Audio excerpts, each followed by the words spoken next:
Amare, the chain I associate tomorrow, Louis Chancine, who's on season Hobu, that the Keva Piacia, a council near go to say baby ma, Pia, just a bit a season today was going down there. Mammy moved my Uledo led, Bizuria, Midazuli Lena, that's the Arole. Tomorrow, Pecoin, a man like Jamala. The girl that Pia name it today, Pia Chancy today, so it's my Nale. Anyway, to my name, and that one, look at our to my wing up with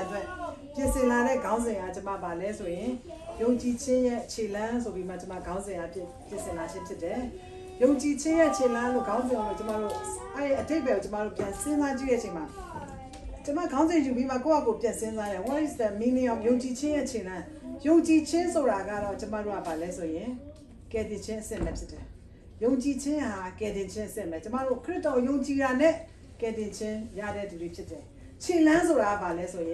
Chilan Lama that Tallinn, tomorrow Tetama County Chessy, Amen. Najamo, young teacher, Chilan. Tomorrow, get the chance and I'm home. Chilan Lambo, tomorrow Tetaria. Chilan Lancha, tomorrow Losamu, Chilans or tomorrow Losamu, tomorrow Nakamu, tomorrow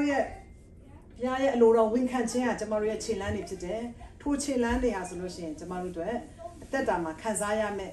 Katidori, County Mingladi, today, so Yao, Jamani, Council, and then is Shindachene. Tomorrow, young teacher of Doreching, my tomorrow ballet, so young teacher ballet. What is the failure tomorrow, Doreching, my solution? English and Latemaro. Faith is confidence in what we hope. Now, tomorrow, young teacher ballet, so he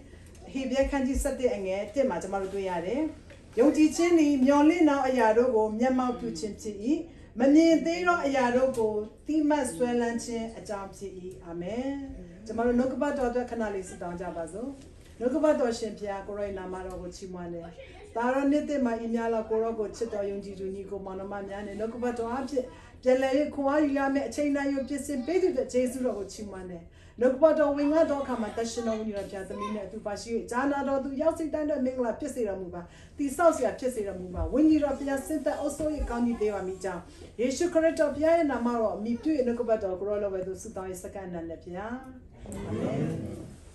Tomorrow, young years or I don't know. Maniera Yago, Jame, no, so your lynch in it. Nayame, they chabosura tomorrow, your lynch in it, tomorrow ballet. Nayabilo. When can sing or tomorrow you teach or teach it, no? Tomorrow, no catching my young to the one, Crito young to the one. Ah, Crito young to I young to do when I dear Matwan, and Nakalamatan, I young to young Giaro, young to the go that confidence bed, Dumaro, and I'm a young G. of your Lucy. I know what a young G to look your I met the tomorrow the Mayashila and Nico Monomari. Young G to lure up your day. Tomorrow Payataki, pay a time than a young Gini. Tomorrow the look about what tomorrow me Mount Jani at today. Tomorrow young G a time up on my Piataki at the Natural County Mingla at today. Amen. Rajamo Dine tomorrow Luraya Association. Tomorrow ya Boa and Nakata Mapsit de la Mapsilla de and Nakati drop on tomorrow. Chilla men, I do no man. Holome, a medley, a twin cordy, no tomorrow, but a sick guinea. Tomorrow, Mitasu Masule, Hangata the Jilanga, Palo Kaimle one, a new one. Sequin, idea, plan, a new sweater, Mare, a new shigger. Lusora, Jimancha machine, and I'm left here. Palo Malesora, Mati Venelu, Tiama machine. Alo Arabale. Jimancha shire lulipite, Sequin account, Sequin Neludishire. Diarego account upon and Poyan. The Choria solution, a chain the Kuyala Rechima. Mapsilla Rechima, Tamaria Seguine, Tamaria account here for radio, Tomorrow Valley. Let's show like Janas, do ya. Zensho Lay, Tajamo, look about your Thailand, he bear candy the saying and the Setoma, tomorrow the Chella to Vapaya, he bear candy the saying and the Setoma about your Thailand. He bear candy the saying and the Setoma, Tamani, the Paluvale. Your lynch a jango, wing can you, but they may your bed, the jago, a janga, the big tower mudo to the this son is so no me. Amen. Tomorrow, Lutiago bono, Lutiaga tomorrow, a tree base as she did, Ubama bono. Tomorrow, a tree that down a hand and a jane out, not about like hello, a tree beam at Yolo and like it, a tree like down a shima. Ah, the not about like hello, I take him a deal. Tomorrow, not about that one. ဟုတ်တယ်မလားကျမပါလေမျောလင်းချက်နဲ့ तू ကပေးမယ်ပဲဆိုပြီးမှကျမတို့မျောလင်းချက်နဲ့သွားတယ်ဒါပေမဲ့တကယ်အကျွေးပေးမဲ့လူကကျမတို့အကျွေးမပေးလာတော့ဟာတကယ်ချင်းနောက်တစ်ပတ်မှလာလို့ तू ကတပတ်ပြီးတပတ်ထပ်ရွှေ့နေရင်တော့ပါလေကျမတို့ကကြာလာရင်တော့စိတ်တက်ကြလာတယ်ကြာလာရောမသွားချင်တော့ဘာဖြစ်လဲဆိုတော့ तू ကပေးမှာမဟုတ်ဘူးလို့ကိုကလက်လျှော့လိုက်ရင်ကိုအရှုံးပဲဘာဖြစ်လဲဆိုတော့ပေးမဲ့လူကနေ့ကျွေးကမပေးနိုင်တော့လို့မှမပြောတာတကယ်လို့ကိုကသွားတောင်းဖို့လက်လျှော့လိုက်မယ်ဆိုရင်ဘယ်သူအရှုံးလဲကျမတို့အရှုံးဖြစ်တယ်ဒါကြောင့်မို့ဒီနေ့ကျမတို့ရဲ့ဘဝအသက်တာမှာလည်းဘုရားသခင်ကပြောထားတယ်ဘုရားကဂတိတော်ဘောင်းများစွာပေးထားတယ်ကျမတို့ကိုကောင်းကြီးမင်္ဂလာတွေပေးဖို့ရတဲ့ကျမတို့ဘက်ကပါလဲတောင်းလျှောက်လို့ပဲဖြစ်တယ်မျော်လင့်ချက်ကကျမတို့ကပါလဲမရွေ့ရောမသိမ်းလျှောက်ဖို့ပဲဖြစ်တယ်ဆိုတာကျမတို့နားလည်ရတယ်ကျမတို့ဂတိထားတော်မူတော်သူကဘုရားဂတိထားတော်မူတော်သူကပါလဲဆိုရင်တစ္ဆာနဲ့ပြေဆုံးတော်မူ၏ဘုရားသခင်ကလိန်နဲ့ဘုရားမဟုတ်ပေးမယ်ဆိုပေးမယ်ဆိုတဲ့ဘုရားပဲဒါပေမဲ့ကျမတို့တောင်းတဲ့လူကပဲအချိန်ကိုမစောင့်နိုင်လို့ပေးမမဟုတ်တော့ပါဘူးလေငါမသွားတော့ပါဘူးကိုလက်လျှော့လိုက်ရင်အဲ့ဒါကိုအရှုံးမဲ့ဖြစ်တယ်ဒီနေ့ညီမစီစီတော့လည်းဒီနေ့တက်တယ်ပဲเนาะသူတို့ဘယ်နှစ်ပေါင်းเนาะကျမတို့စုတောင်းပေးတယ်2020ဆိုတစ်နှစ်ပတ်လုံးလို့ပဲเนาะဟိုချက်ချရတော့မလို့နဲ့ဒီဟာရတော့မလို့နဲ့ဒါပေမဲ့အခါတလေကျရင်ကျမတို့ကဇွဲလျှော့လိုက်မယ်လက်လျှော့လိုက်ပြီးမှဒိုင်ဆန်မှာပဲလုပ်တော့မယ်ငါတို့ချက်ချလည်းမရှာတော့ပါဘူးဆိုရင်လည်းသူတို့ရမှာမဟုတ်တော့သူတို့လက်လျှော့လိုက်ရင်သူတို့ရမှာမဟုတ်ဒါပေမဲ့ဖခင်ရဲ့ဂတိတော်ကတော့အချိန်တန်လိုက်ရင်အပင်ပေါက်လာတာဖြစ်တယ်ဖခင်ကအချိန်နဲ့အလုံးလုံးတဲ့ဖခင်ဖြစ်တယ်အချိန်နဲ့ကျမတို့ဘက်ကနေစိတ်ရှည်ဖို့လိုတယ်ဒါကြောင့်မို့ဟေပြတ်30-23မှာပြောလဲဆိုကျမတို့ရဲ့မျောလင့်ချက်တွေကမရွေ့ရော့ရဘူးစိတ်တက်ကြသွားစရာမလိုငါမဖြစ်နိုင်တော့လောကကြီးမှာမဖြစ်နိုင်ဘူးဆိုတဲ့အရာမရှိဘူးတဲ့နော်မဖြစ်သေးတယ်ဆိုတာပဲရှိတယ်အာမင်ဒါကြောင့်မို့ကျမတို့ယုံကြည်သူတွေဣသေလအမျိုးတွေကိုလည်းပေါ့နော်ဘုရားသခင်ကပါလေအီဂျစ်ပြည်ကနေထုတ်တဲ့အချိန်မှာအီဂျစ်ပြည်ကနေဣသေလအမျိုးတွေကိုထုတ်တဲ့အချိန်မှာဣသေလအမျိုးတွေကိုဘုရားပြန်ဘာမှမခိုင်းဘူးသူတို့ကအေးစစ်စစ်လေးပဲထွက်သွားရုံပဲတခါတည်းနော်တခါတည်းဘုရားသခင်ကနမိတ်တစ်ခုပြီးတစ်ခုလောက်တာနမိတ်လက္ခဏာ10ခု1 by 1ဘုရားသခင်ကလှုပ်ပြီးမှဣသေလအမျိုးတွေကိုဘာမှမလုပ်ခိုင်းဘူးအေးစစ်စစ်လေးနဲ့လွတ်မြောက်ခွင့်ပေးတယ်ကယ်တင်ခြင်းဆိုတာယုံကြည်ခြင်းလို့ပဲအထွက်မှာတော့ okay တယ်ဒါကယ်တင်ခြင်းအစစ်လည်းဖြစ်တယ်ဣသေလအမျိုးတွေအီဂျစ်ပြည်ကနေထွက်လာဖို့ရန်အတွက်အီဂျစ်လူမျိုးတွေကိုတိုက်ပါခိုက်ပါမပြောအေးစစ်စစ်လေးပဲဘုရားသခင်ကနမိတ်လက္ခဏာတွေ1 by 1 10ခုလောက်လုပ်ပြီးမှနောက်ဆုံးပါလဲအိမ်တကားတိုင်းမှာနော်တားဦးတွေရိုက်တက်တဲ့အချိန်မှာတိုးအသွေးနဲ့တော့ကောက်ွယ်ခဲ့တယ်တော့ကျွန်မတွေ့ရတယ်သူတို့အေးစစ်စစ်လေးနဲ့အီဂျစ်ပြည်ကနေသူတို့ထွက်မြောက်ခြင်းခွင့်ရတယ်ဒါပေမဲ့ပါလဲခါနန်ပြည်ကိုဝင်စားဖို့ရန်အတွက်နိုးနဲ့ပြားရည်စီးတဲ့ဂတိတော်မြေကိုဝင်စားဖို့ရန်အတွက်ကောင်းကြီးမင်္ဂလာကိုရမဲ့နေရာရောက်ရင်တော့ဘုရားကတိုက်ခိုင်းတယ်နော်တိုက်ခိုင်းတယ်အဲ့နေရာမှာကြတော့အေးစစ်စစ်လေးမဝင်ခိုင်းတော့ဘူးအထွက်မှာတော့အီဂျစ်ပြည်ကနေအထွက်မှာတော့အေးစစ်စစ်ပဲသူတို့ကပါလဲရှိသမျှတွေအားလုံးသိမ့်ချုပ်ပြီးမှဟလားအေးစစ်စစ်လေးနဲ့ချင်းမွမ်းပြီးမှသူတို့ထွက်လာရုံပဲအေးစစ်စစ်ပဲကဲတင်ချင်းအစ်ယုံကြည်ခြင်းအစ်ကတော့ကျမတို့တို့လွယ်ကူပါတယ်ဒါပေမဲ့တကယ်ကျမတို့ဘဝတက်တာမှာသူများထက်ထူးခြားဖို့ကောင်းကြီးမင်္ဂလာတွေရရှိဖို့တကိုးနဲ့ပြေဝဖို့ရအတွက်ကျမတို့တိုက်ဖို့လိုတယ်အာမင်ခါနန်ပြည်ကိုကြတော့အေးစစ်စစ်လေးနဲ့မဝင်ခိုင်းဘူးသူတို့တွေကမျောလင့်ချက်တွေလမ်းမှာပြတ်သုံးကုန်တယ်မျောလင့်ချက်တွေဖျားရှင်ရဲ့ဂတိစကားတွေကိုသူတို့တန်တရားတွေဝင်ကုန်တယ်ဖျားရှင်ရဲ့ဂတိစကားတွေကိုသူတို့မယုံကြည်နိုင်တော့တဲ့အချိန်မှာအားလုံးကိုရှင်းလင်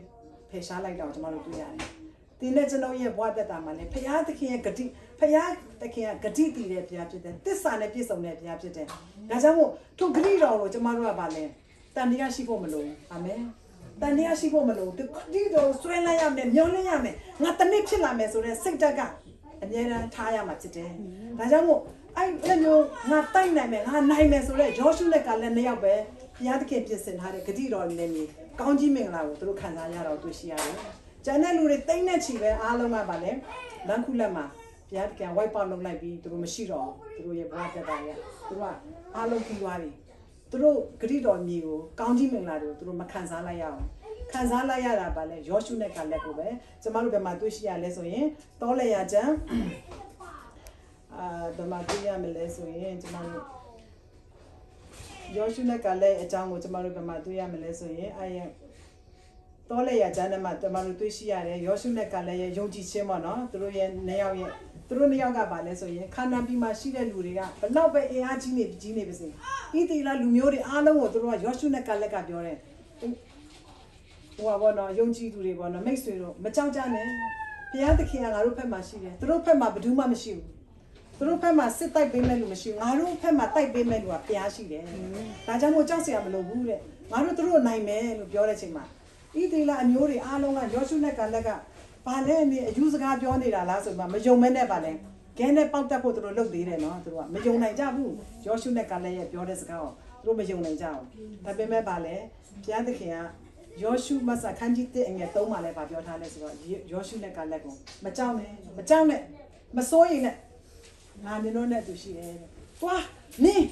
်တို့နင်းနေညေအားလုံးကပေးမယ်တဲ့ဘုရားသခင်အာမင်ကျမတို့ဘုရားသခင်ကျမတို့လှုပ်ဆောင်မှုပဲဖြစ်တယ်ကျမတို့လှုပ်ဆောင်မှုခြေလမ်းတိုင်းကိုပါဘုရားသခင်ကကောင်းကြီးပေးဖို့အစဉ်ဖြစ်တယ်ဒီနေ့စီစီတို့မိသားစုကလည်းကောင်းကြီးတကားတွေပွင့်သွားပြီဖြစ်တယ်နင်းသမျှလှုပ်သမျှဟာဆိုလို့ရှိရင်ကောင်းကြီးမင်္ဂလာနဲ့ပတ်ရဖို့ပဲဖြစ်တယ်ခြေလမ်းတိုင်းကိုဘုရားသခင်တာ၍ပိုင်ဆိုင်ခွင့်ပေးဖို့ဖြစ်တယ်ဆိုတော့ကျမတို့နားလည်ရတယ်အာဗြဟံရဲ့အသက်တာကိုလည်းကြည့်မယ်ဆိုရင်ကပ္ပဦးကျမ်းခန်းကြီး7အငယ်1ကနေ3မှာဆိုရင်အာဗြဟံကိုဘုရားသခင်ကောင်းကြီးပေးတာကိုတွေ့ရတယ်အာဗြဟံကိုဘုရားသခင်ဘာကြောင့်မို့ကောင်းကြီးပေးတာလဲဆိုရင်သူကဘုရားရဲ့စကားကိုလုံးဝစိတ်သက်ကြဆင်ခြင်းမရှိဘူးเนาะဘုရားပေးတဲ့ဘုရားပြောတဲ့အတိုင်းအာဗြဟံနဲ့လူမျိုးစီကနေထွက်ခဲ့လို့ပြောရင်လည်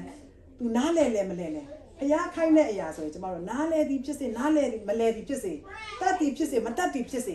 ဘုရားအတွက်ဆိုကျမတို့ခြေလန်းတဲ့အချိန်မှာထိုခြေလန်းဟာကောင်းကြီးမင်္ဂလာဖြစ်လာတော့ကျမတို့နားလဲရတယ်အာဗြဟံရဲ့အသက်တာမှာလည်းဘုရားသခင်ဇိမ်ကြနေမိမိကိုယ်ဆွေမျိုးကိုမိသားစုတွေနဲ့အတိုင်းဝိုင်းနေနေတဲ့ချိန်မှာဇိမ်ကြနေတဲ့ချိန်မှာဘုရားသခင်ထွက်ခဲ့လို့အာဗြဟံကိုကျွန်တော်တို့ပြောတဲ့ချိန်မှာအာဗြဟံကမထွက်ခဲ့ဘူးဆိုရင်เนาะကျွန်မစဉ်းစားကြည့်ရပေါ့เนาะအာဗြဟံကတကယ်လို့သူဘုရားပြောတဲ့အတိုင်းနေပါစီတော့ဒါဘုရားစီကလာတဲ့စကားမဟုတ်ပါဘူးငါအေးစစ်စစ်ငါမိသားစုတွေနဲ့ငါနေလိုက်မယ်ဆိုရင်ဘုရားဒီကောင်းကြီးမင်္ဂလာကိုခံစားရမှာမဟုတ်ဘူးဒီရဲ့ကပ္ပဦးကျမ်းခန်းကြီး7အငယ်1မှာပြောထားလဲဆိုရင်ထာဝရဘုရားဒီအာဗြဟံကိုခေါ်တော်မူ၍တင်ဤပီနှင့်တကွအမျိုးသားချင်းပေါက်ဖော်တဲ့ကထွက်ပြီးလျင်ငါပြက်လက်တတ်တော်ပြီလို့သွားလို့တဲ့ဘယ်နာပြမှမသိဘူးဘယ်ပီလဲအတိအကျမပြောဘုရားခင်ငါပြောမဲ့သွားငါသွားဆိုတဲ့နေရာကိုသွားလိုက်ပါတဲ့အဓိကတော့ထွက်လာဖို့ဖြစ်တယ်ဒါကြောင့်မို့အငယ်3မှာပြောထားတယ်လဲဆိုရင်တင့်ကိုကောင်းကြီးပေးတော့သူကိုငါကောင်းကြီးပေးမယ်တင့်ကိုချိန်ဆတော့သူကိုငါချိန်ဆမည်တင့်အားဖြစ်လေလူမျိုးအပေါင်းတို့ဒီကောင်းကြီးမင်္ဂလာကိုခံရကြလိမ့်မည်မိန့်တော်မူ၏တဲ့အာမင်ဒါကြောင့်မို့ဒီနေ့ကောင်းကြီးမင်္ဂလာခံစားဖို့ရတဲ့ရှေးဥစွာပါလဲကျွန်တော်တို့ဖျားစကားကိုနှစ်ပတ်နားထောင်ဖို့ရည်ကြီးတယ်အာဗြဟံကဒီကောင်းကြီးမင်္ဂလာဘာကြောင့်ခံစားရတာလဲတင့်အားဖြစ်လူမျိုးတကာတို့တင့်ကိုပဲကောင်းကြီးပေးမှာမဟုတ်ဘူးတင့်အားဖြစ်လူမျိုးတကာတို့ကိုလည်းကောင်းကြီးပေးမယ်ဘုရားသခင်ယနေ့ကျွန်တော်တို့အမေရိကန်နိုင်ငံကိုပို့ဆောင်နေဆိုတာကျမတို့ရဲ့မိမိကိုယ်ကိုတယောက်တည်းမိသားစုအတွက်ပဲကောင်းကြီးမင်္ဂလာကိုခံစားဖို့မဟုတ်ဘူးကျမတို့လူမျိုးတွေအတွက်ဘုရားရဲ့နိုင်ငံတော်အတွက်เนาะကောင်းကြီးမင်္ဂလာဖြစ်စေတယ်ဖြစ်စေဖို့ရဘုရားသခင်ယနေ့ကျမတို့ဒီညပို့ဆောင်ခြင်းဖြစ်တယ်အာမင်အာဗြဟံကဲ့သို့ဘာဖြစ်လဲဆိုရင်ကျမတို့ကပါလဲတိုးတော်လဲကျမတို့ဘက်ကနေဘုရားရှင်ပြင်ဆင်ပေးတဲ့ကောင်းကြီးမင်္ဂလာဘုရားသခင်ရဲ့ဂတိစကားကိုကျမတို့ကပါလဲညော်လင်းချက်တွေကိုဆုံးသွားဖို့မဟုတ်ဘူးညော်လင်းချက်မရှိတဲ့သူကဲတော့အသက်ရှင်ဖို့မဟုတ်ဘူးကျမတို့ကနေ့စဉ်နေ့အမျှညော်လင်းချက်အစ်နဲ့အသွေးခေါ်အစ်နဲ့ကျမတို့ကအသက်ရှင်ဖို့ရည်ကြီးတယ်ကျမတို့ရဲ့ဒါဆိုရင်ကျမတို့ရဲ့အသွေးခေါ်အစ်အမြင်တက်တွေကိုလည်းဘုရားသခင်ကကောင်းကြီးမင်္ဂလာဖြစ်စေမယ်ဆိုတာကိုကျမတို့လောကပတ်တော်အဖြစ်နားလည်ရတယ်ဒါဆိုရင်အာဗြဟံတို့ယောရှုတို့ပဲဘုရားသခင်ကဂတိပေးတာမဟုတ်ဘူးထိုဘုရားရှင်ယောရှုတို့လည်းတင်နင်းသမျှမျိုးငါပေးမယ်အာဗြဟံကိုလည်းပြောတာကပါလေကောင်းကင်ကနေ့လူမျိုးတွေကိုပေါ့နော်ကောင်းကင်ကကျဲပြီးများပြားတကယ်တော့သမုတ်တရားသဲလုံးတွေများပြားတကယ်တော့ငါမျိုးကိုကောင်းကြီးပေးမယ်ဆိုတဲ့ဘုရားဆိုလို့ချင်းဟေပြဲ73ငယ်8မှာပြောထားတယ်မနေ့ယနေ့နောင်ကာလမပြောင်းမလဲအသက်ရှင်တဲ့ဘုရားဖြစ်တယ်အာမင်အဲ့မှာသူတို့ကိုပြောထားတဲ့ဂတိပေးတဲ့ကောင်းကြီးပေးတဲ့ဘုရားဒီနေ့ပြောင်းလဲသွားတာမဟုတ်ဘူးဒီနေ့လည်းတင်းတဲ့ကျွန်တော်ကိုလည်းကောင်းကြီးဂတိပေးနေတာဖြစ်တယ်အာမင်ဖိလိပ္ပိခန်းကြီးလေးငယ်19မှာပြောထားလဲဆိုရင်ဖိလိပ္ပိခန်းကြီးလေးငယ်19ကိုတွေ့ရင်တရားရောက်ဖတ်စေလိုပါတယ်ဒီနေ့ကျမတို့ဘုရားသခင်လည်းဂတိပေးတယ် promise တွေပေးနေတဲ့ဘုရားဖြစ်တယ်ဖိလိပ္ပိခန်းကြီးလေးငယ်19ယနေ့တင်းတဲ့ကျွန်တော်ကိုဘုရားသခင်ကလည်းဗာဂတိ promise ပေးနေလဲဒီမှာပေါ်ပြထားတာဖြစ်တယ်ခန်းကြီးလေးငယ်19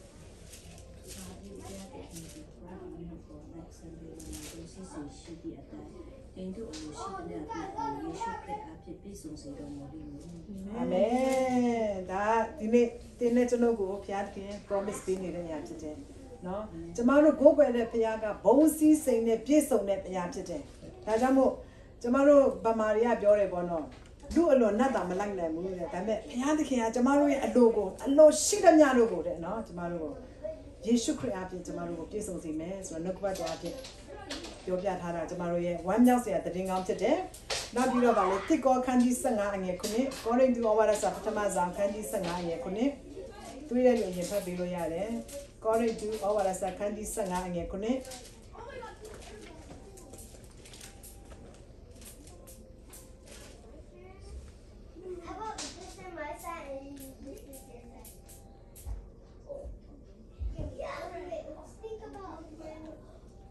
ဒီကောစနာငယ်50ခု sorry 50ခု57ငါတို့သခင်ယေရှုခရစ်အားဖြင့်ငါတို့အားအောင်မြင်ခြင်းအခွင့်ကိုပေးတော်မူသောဘုရားသခင်၏ယေရှုတော်သည်ကြီးလာစွာတကားအာမင်ကျမတို့ဘဝတက်တာကျမတို့တွေကအောင်မြင်သောသူတွေဖြစ်တယ်အာမင်ကျမတို့ဘာကြောင့်သိရလဲနှုတ်ကပတ်တော်အားဖြင့်သိရတယ်ကျမတို့ကဆုံးရှုံးတဲ့သူတွေမဟုတ်ဘူးဒီမှာရှိတဲ့လူတွေကပါလဲအောင်မြင်တဲ့သူတွေရဲ့မျက်နှာတွေကအမြဲတမ်းပြုံးပျော်ရွှင်မြူးဝမ်းမြောက်နေရမယ်နော်ကျမတို့ပါလေအောင်မြင်တော့အခွင့်ကိုဘယ်သူအဖြစ်ပေးလဲယေရှုခရစ်အဖြစ်ဖြစ်တယ်ကျမတို့တော်လို့လားကျမတို့တတ်လို့လားကျမတို့အစွမ်းစားရှိလို့လား no way ကျမတို့ကြောင့်မဟုတ်ဘူးယေရှုခရစ်အဖြစ်ဖြစ်တယ်အောင်မြင်ခြင်းအခွင့်ကိုကျမတို့အောင်တော်သူတွေဖြစ်တယ်ဆိုတာကျမတို့နားလည်ဖို့ရည်ကြီးတယ်နောက်တစ်ခုကရှင်ယောဟန်ခန်းကြီး15အငယ်9မှာပြောထားတယ်ရှင်ယောဟန်ခန်းကြီး15အငယ်9သင်တို့သည်ငါ၌တည်၍ငါစကားသည်သင်တို့၌တည်နေသင်တို့သည်တောင်းချင်သမျှကိုတောင်း၍ရကြလိမ့်မည်အာမင်သင်တို့သည်ကျမတို့ဘာပဲတောင်းဘုရားသခင်ကကျမတို့ပေးဖို့စင်တစ်ဖြစ်တယ်တိုးတော်လဲပါလေကျမတို့ကခရစ်တော်ကကျမတို့ထဲမှာရှိဖို့တော့လိုတယ်ကျမတို့ကခရစ်တော်ရဲ့စကားတွေကျမတို့ထဲမှာမရှိဘဲနဲ့ကျမတို့ရဲ့အလိုတော်အတိုင်းကျမတို့ကြိုက်တယ်လို့အသက်ရှင်ပြီးမှကျမတို့တောင်းမယ်ဆိုရင်တော့ဘုရားသခင်ကတော့နားညောင်းမယ်လို့မပြောထားဘူးဒါပေမဲ့သင်တို့ဒီငါ၌တည်၍လို့ပြောတာကျမတို့ကဗာလဲဆိုရင်ကျမတို့အသက်တာတွေကမိုးလင်းလာတာနဲ့ကျမတို့နှုတ်ကပတ်တော်မှာတည်ဖို့တော့အရေးကြီးတယ်ခရစ်တော်ဘုရားကိုစာငတ်ဖို့တော့အရေးကြီးတယ်ကျမတို့လည်းခရစ်တော်စာငတ်မှတာလေဘုရားရဲ့အလိုတော်တိမှတာလေကျမတို့ရဲ့ဘဝတက်တာမှာလိုသမျှလိုအင်ဆန္ဒများတွေလိုအင်ဆန္ဒတွေတောင်းတမျှတွေကျမတို့ဘဝတက်တာမှာပြည့်စုံမှာဖြစ်တယ်သူဂတိတော်တွေပြည့်စုံဖို့ရအတွက်ကအဓိကဗာလဲဆိုရင်ကျမတို့ဗာလဲကျမတို့ရဲ့နှလုံးသားတွေကလိုချင်ပြင်းပြတဲ့စိတ်ဆန္ဒရှိဖို့ရည်ကြီးတယ်။လိုချင်ပြင်းပြတဲ့စိတ်ဆန္ဒမရှိဘူးဆိုရင်အောင်မြင်ခြင်းတစ်ခု level ကိုမရောက်နိုင်ဘူးဖြစ်တယ်။ဒါပေမဲ့ကြက်ချန်တော့လိုချင်တယ်။ရိုက်လည်းမရငါကြိုးစားမှာပေါ့လေ။ရိုက်လည်းအမျက်ပေါ့မရိုက်လည်းအရှုံးမရိုက်လည်းအရင်မောဆိုတာလေလူတွေကအဲ့လိုမျိုးစိတ်ဓာတ်နဲ့တာကျမတို့သွားမယ်ဆိုရင်ကျမတို့ရဲ့ရည်မှန်းချက်ကိုရောက်နိုင်မှာမဟုတ်ဘူး။ငါဒီရည်မှန်းချက်ပန်းနိုင်ကိုကြောက်ကိုရောက်ရမယ်ဖြစ်ကိုဖြစ်ရမယ်ဆိုပြီးဘုရားရဲ့ဂတိတော်ကိုဆွဲလန်းပြီးမှမျောလင့်ပြီးမှကျမတို့လှုပ်ဆောင်မယ်ဆိုရင်ကျမတို့ဖက်ကနေပါလဲပြင်းပြတဲ့ဆန္ဒရှိဖို့အရေးကြီးတယ်လှုပ်ဆောင်မှတန်လည်းကျမတို့ရရှိမှာကိုကျမတို့နားလဲရတယ်ကျမအနေနဲ့ပေါ့နော်ကျမအရင်တော့ရန်ကုန်မှာကျောင်းတက်တဲ့ချိန်မှာကျမမိသားစုတွေလည်းကျမကျောင်းစိတ်ကိုမပေးနိုင်ကြအောင်ကျမကျောင်းစိတ်မပေးနိုင်ကြတဲ့ချိန်မှာအမေကတော့ပြောတယ်နေဦးလေးကတော့ဖက်ကမှလည်းအဆင်ပြေတယ်ပေါ့နော်ဦးလေးကဖက်ကမှသူကကျမရဲ့နောက်တစ်နှစ်ပြီးတစ်နှစ်ကျောင်းစိတ်ဆိုရင်ကျမဟိုတောင်းဒီတောင်းနေပေါ့နော်ဟိုကူညီတောင်းဒီကူညီတောင်းတဲ့အဲ့လိုမျိုးကျောင်းကတစ်နှစ်ပြီးတစ်နှစ်တက်ရတယ်ဆိုတော့နော်ဒုတိယနှစ်ပြီးတော့တတိယနှစ်မှာလည်းကျမကျောင်းစိတ်တွေလိုပြန်ပြီအဲ့ဒါနဲ့အမေကလာသွားရအောင်ငါသမီးပေါ့နော်မိဦးလေးကဖက်ကမှလည်းအဆင်ပြေတယ်ဆိုတော့ဖက်ကသွားရအောင်ဆိုမှအမေနဲ့ဦးလေးစီမှာကျမတို့သွားလိုက်တဲ့အချိန်မှာမြစ်ကြီးနားလေးရောက်ရောဖက်ကလမ်းတွေအကုန်ပိတ်တယ်တဲ့ဖက်ကလမ်းတွေကမိုးတွေရွာပြီးမှကားတစ်စီးမှမသွားဘူးဒါပေမဲ့လူတွေကတော့ဘယ်လိုပြောမလဲခြေချင်းနဲ့တော့သွားကြတယ်တဲ့ခီးလေးတွေစားပြီးမှအဲ့လိုမျိုးပေါ့နော်အသီးတွေရောင်းတဲ့လူအထမ်းသမားတွေနဲ့အဲ့လိုမျိုးတော့သွားတဲ့လူကတော့ဒီလိုပဲသွားနေကြတယ်ခြေချင်းနဲ့ပဲအဲ့လိုမျိုးသွားနေကြတာဟာအမေကတော့မလိုက်နိုင်တော့ကသမီးနဲ့နေခြေချင်းနဲ့သွားရင်လည်းသွားလိုက်တော့ဆိုတော့ဟာကျမလည်းလမ်းစိတ်ကလည်းကျောင်းစိတ်လည်းလိုတယ်နော်ကျောင်းစိတ်ငွေလည်းလိုတဲ့အချိန်မှာကျမပြင်းပြတဲ့စိတ်ရှိတဲ့အချိန်မှာကျမဒီငွေမရလို့မဖြစ်ဘူးငွေမရလို့မဖြစ်ကျမစီမှာပြင်းပြတဲ့စိတ်ရှိတဲ့အချိန်မှာကျမကအသက်လည်းငယ်သေးတယ်နော်20ကျော်ပဲဆိုတော့ကျမကိစ္စမရှိဘူးအမေလို့တမီသွားလိုက်မယ်ဘယ်သူနဲ့ပဲကြုံပေါ့နော်အထွက်ကတော့ okay တယ်လူတွေကလည်းများတယ်ဆိုတော့အထမ်းသမားတွေဆိုတော့သူကအထမ်းသမားနဲ့ဆိုတော့သူတို့နောက်အေးစစ်လိုက်လို့ရတယ်နော်ဒါပေမဲ့တွိုင်းနဲ့အထမ်းသမားတွေလည်းပဲကြံခဲ့မှမသိတော့ကိုကရှေ့ပဲရောက်သွားတော့တွိုင်းနဲ့လမ်းမှာလူတွေပြက်ကုန်တာတွေလည်းရှိတယ်တိုးတော်လည်းကျမမကြောက်ဘူးကျမကဒီငွေငါရမယ်ငါကျောင်းစိတ်ငါလိုအပ်တယ်ငါမသွားလို့မဖြစ်ဘူးဆိုရင်မှကျမလေကြောက်စိတ်တွေကသူ့အလိုလိုကြောက်ပြီးမှကျမပြင်းပြတဲ့စိတ်တစ်ခုရှိလာတဲ့ချိန်မှာကျမအဲ့လိုဖက်ကရောက်သွားတယ် အပြန်လဲလို့ပဲဦးလေးကចောင်းစိတ်တွေပေးလိုက်တယ်ကျမတို့လေចောင်းစိတ်တွေပေးလိုက်တာအပြည့်စုံပဲအဲ့ထဲမှာထည့်ပြီးကျမအပြန်လဲဟာ तू မကြောက်နဲ့သွားပြန်တော့ဆိုကျမပြန်လာချေချင်းကြီးပဲ3ညလား3ည4ရက်မှဖက်ကမြစ်စီနဲ့ပြန်ရောက်တယ်နော်ကျမလေးအဲ့ရဲ့ဘဝအတွေ့အကြုံတွေကကျမကမေ့ပြောက်လို့မရဘူးမေ့ပြောက်လို့မရဘူးဘာပြောလဲဆိုတော့ကျမလိုချင်ပြင်းပြတဲ့ဆန္ဒတခုရှိပြီဆိုရင်လူတွေကမအောင်မြင်တဲ့လူလောကကြီးမှာမရှိဘူးဒါပေမဲ့စိတ်တက်ပြောညက်ရင်တော့စိတ်တက်ပြောညက်ရင်တော့ဘုရားသခင်လာမှာနော်ညုံနှင်းချက်တွေပြက်ပြိုင်းပြီးတော့ကိုယ်စိတ်တက်ကဇွဲလုံးလားမရှိဘူးဆိုရင်ဘုရားပေးထားတဲ့ကောင်းကြီးတော်မှာကျမတို့ခံစားရမှာမဟုတ်ဘူးကျမတို့ကအဓိကပါလ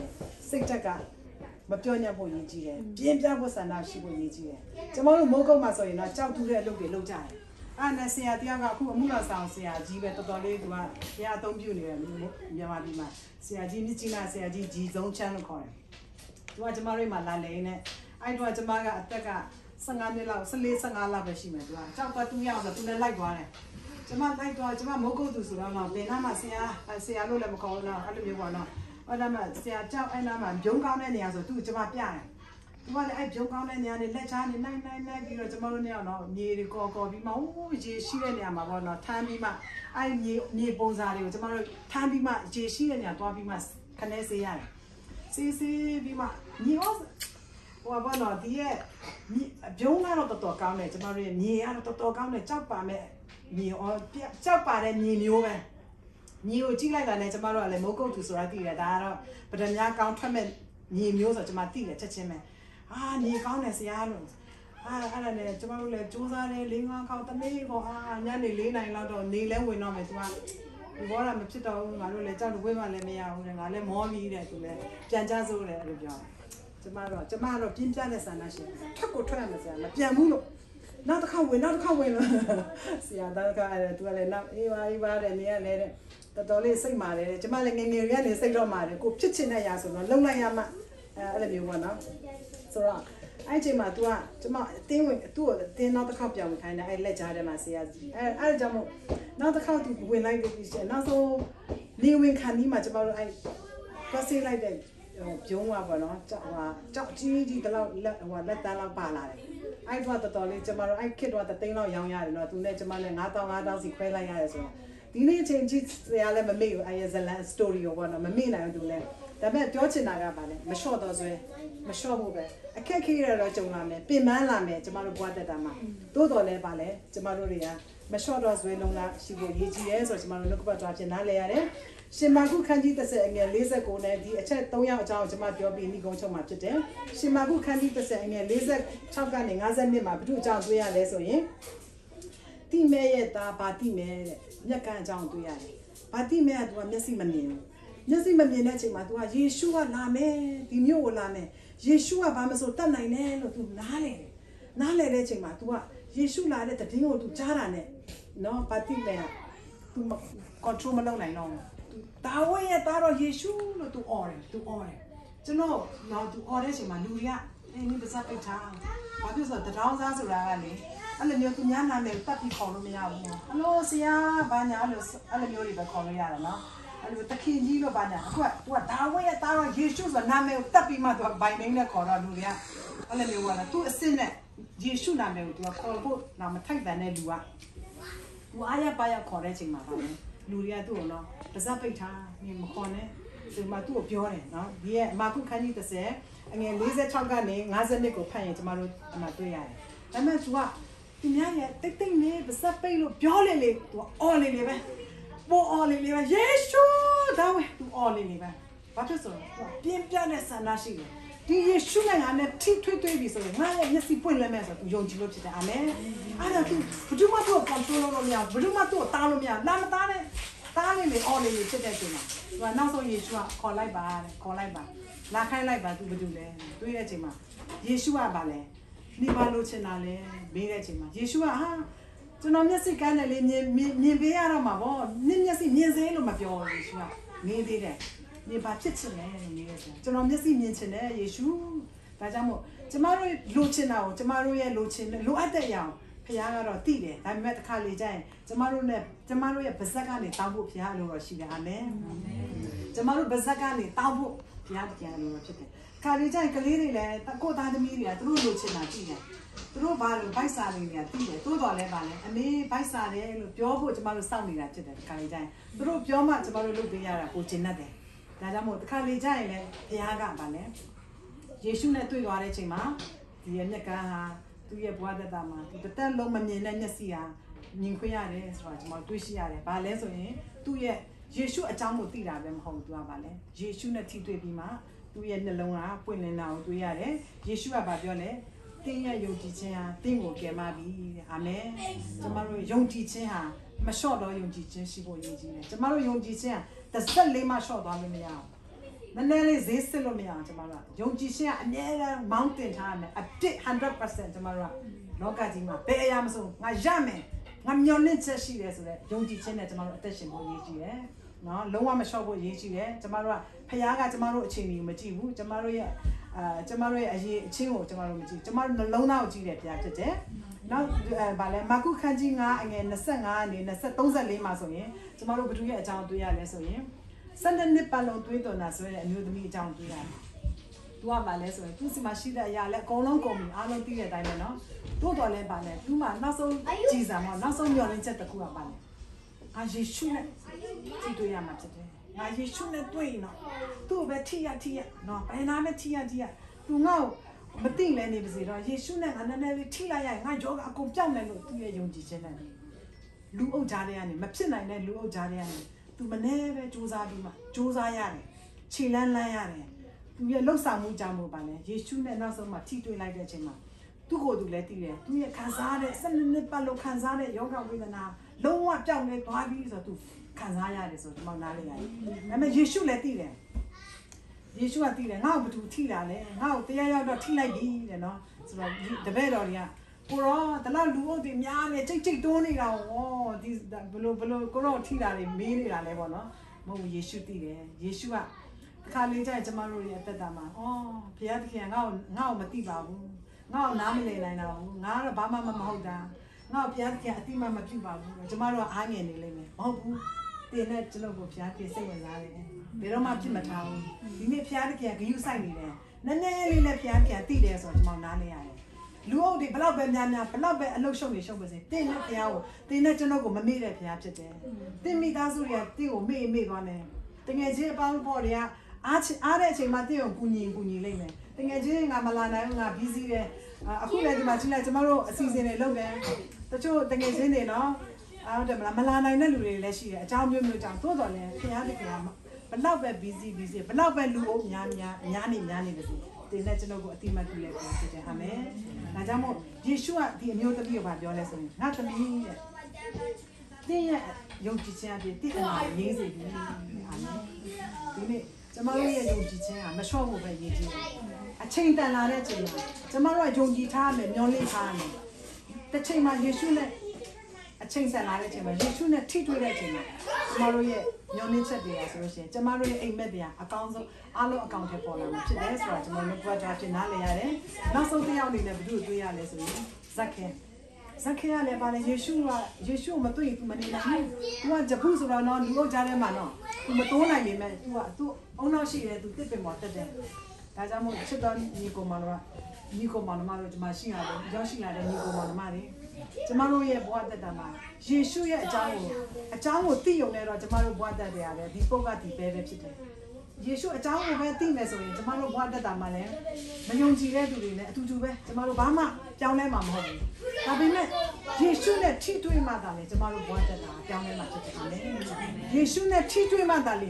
ကျမတို့ကဘာလဲကျမတို့ရဲ့ဘဝတက်တာလေ upside down ကျမတို့ရဲ့လူတွေအားကြမဲ့အသက်တာလူတွေအော်မဲ့အသက်တာဘုရားသခင်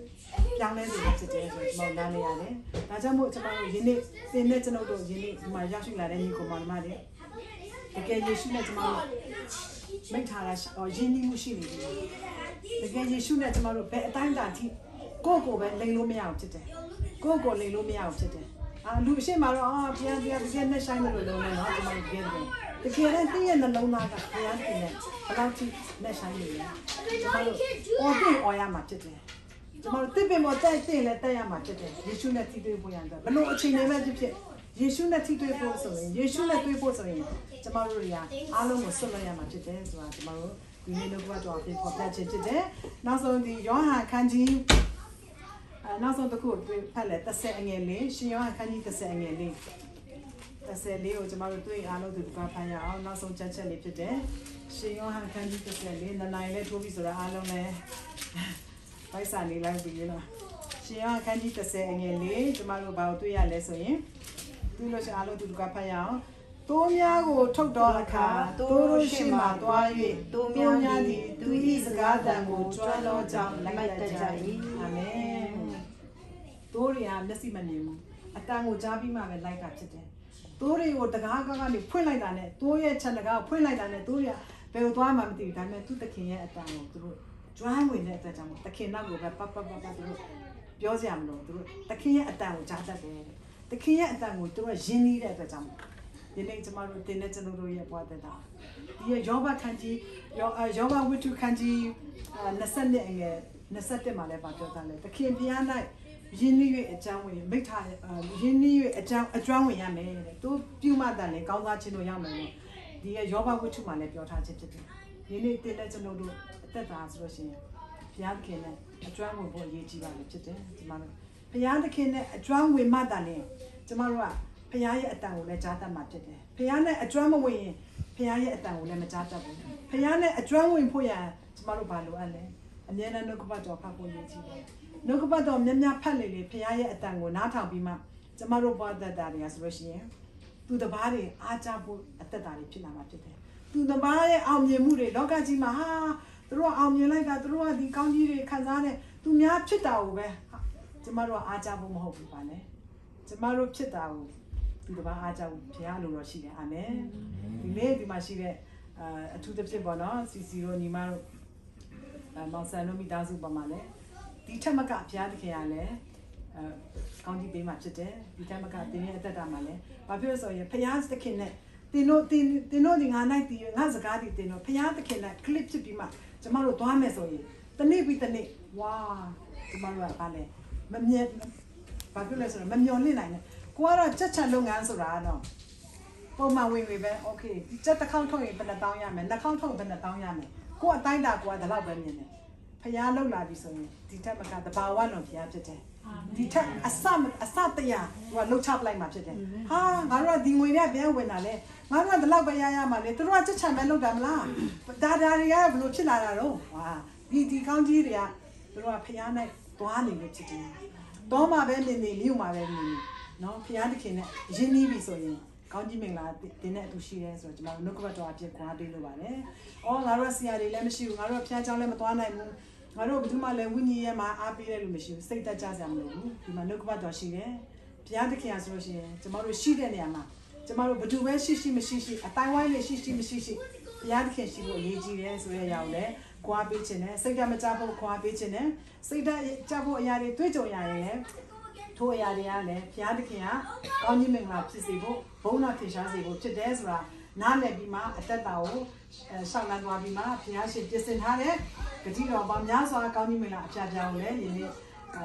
ချောင်းမိသားစုရောက်စီတိုင်းပေါ်မှာခံစားရပါစေလို့နှုတ်ကပတ်တော်အဖြစ်အနေငယ်ဝင်ငါလိုပါတယ်ရောက်စီတိုင်းပေါ်မှာလည်းဘုရားရှင်ကောင်းကြီးပေးပါစေအာမင်